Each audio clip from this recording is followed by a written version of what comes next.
परमपिता परमात्मा पूर्ण ब्रह्म सर्वश्रेष्ठी रचनहार कबीर साहिब, कबीर परमेश्वर जी, ये हम सब आत्माओं के जनक हैं। ये हमारे कुल मालिक हैं, ये हमारे हमदर्द हैं, ये हमारे लिए भटक रहे। पुण्यात्माओं, हमने एक बहुत भयंकर भूल कर रखी है, जिसके परिणाम स्वरूप हम यहाँ इस गंदे लोक में दुख पा रहे हैं।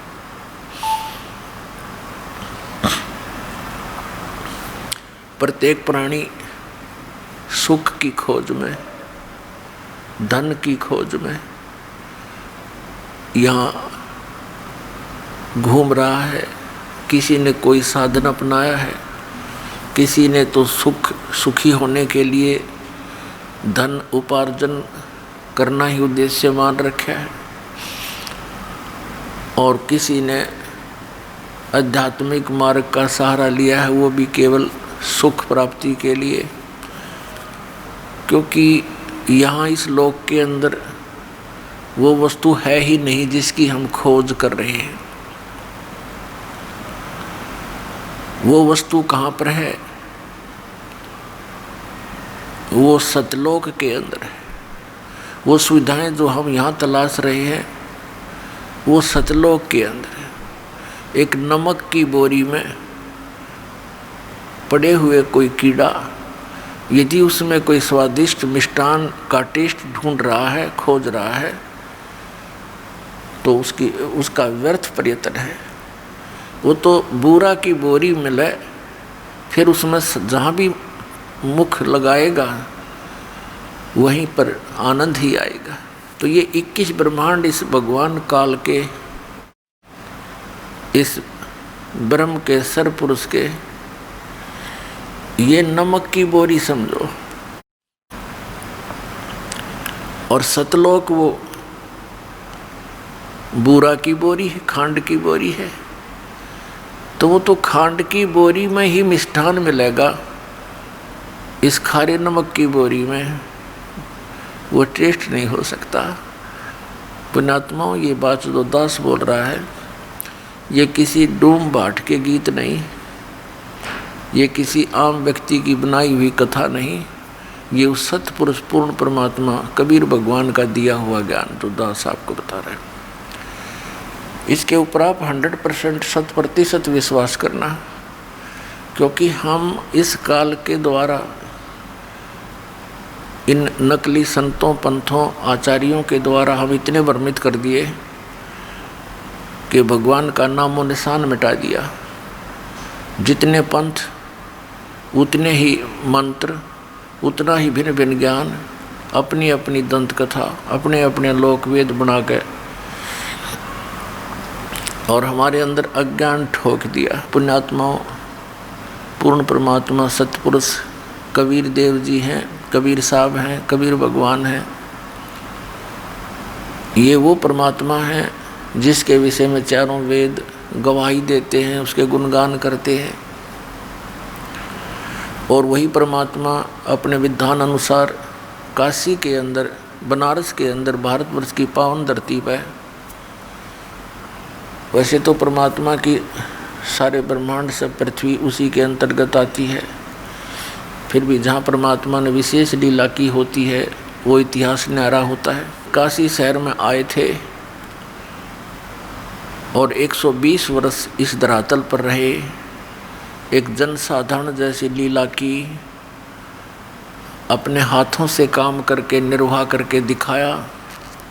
ये सब लीला उस परमात्मा ने किस लिए की, क्यों करते हैं वो ऐसी, वो हमें ये दिखाना चाहते हैं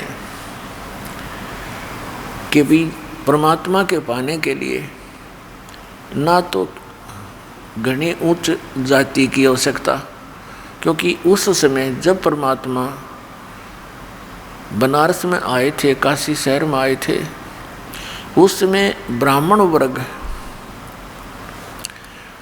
ब्राह्मण जाति जो थी ये बहुत उच्च मानी जाती थी, और यही धारणा थी कि यही लोग परमात्मा से मिले हुए हैं और यही भगवान पा सकते हैं। सदग्रंथों का अध्ययन करने का अधिकार इन्हीं को है। इनका काम है ऋषि मुनियों का भगवान को खोजें, उनसे शक्ति संग्रह करें और फिर हमें बांट दें। हम इनकी सेवा करते, ये हमें आशीर्वाद देते। ठीक है, जैसा ये साधना करते, थोड़ा बहुत किसी से लाभ भी मिल जाता किसी को, तो वही बात थी, टायर से टायर में हवा भरने वाली बात है, दोनों कंडम हो जाते। अब वो परमात्मा ये बताने आए थे कि परमात्मा किसी जाति या मजहब धर्म से बंधा नहीं है, क्योंकि सभी आत्मा उसी परमात्मा की है।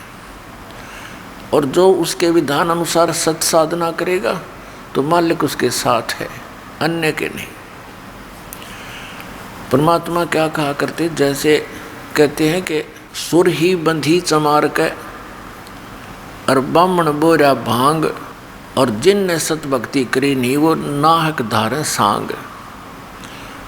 अब क्या बताते हैं कि यदि एक चमार के घर पे, चरमकार के घर पे यानी शूद्र जाति में, और उसने गऊ बांध रखी है दूध वाली, और ब्राह्मण उच्च जाति का है और वो बो रहा है भांग अपने खेत में अपने स्थान पर उसका प्रयोग करें, तो ऐसे जो दूध अमृत है वो उस गऊ से मिलना है, वो चाहे कहीं पर हो, ब्राह्मण का होगी तो उसको भी देगी, और चमार के घर पे है तो उसको भी देगी, शूद्र के घर पे है उसको भी दूध देगा, तो उस गाय से दूध मिलेगा।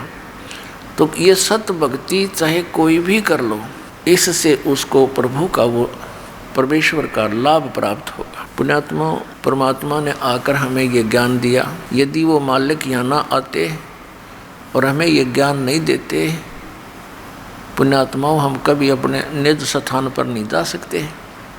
हम तो यहाँ पर एक अपनी गलती के कारण फंस गए। ये स्थान रहने का नहीं है, ये कोई लोक है या कोई व्यवस्था है। विचार करके देखो गहराई से, क्योंकि हमारे को इतना समय ना छोड़ रखा है इस काल भगवान ने। हम इतने टेंशन ग्रस्त कर दिए, सारा दिन एक पेट के लिए, एक निर्वाह के लिए, सारा दिन रात, दिन में काम करना, फिर रात को चिंतन उन्हीं का। हम ये सोच नहीं पाते कि ये क्या व्यवस्था है। सो पढ़ के सो जाओ, सुबह उठ कर भागो, कमाओ खाओ, फिर सो जाओ, खाओ फिर सो जाओ, फिर मर जाओ।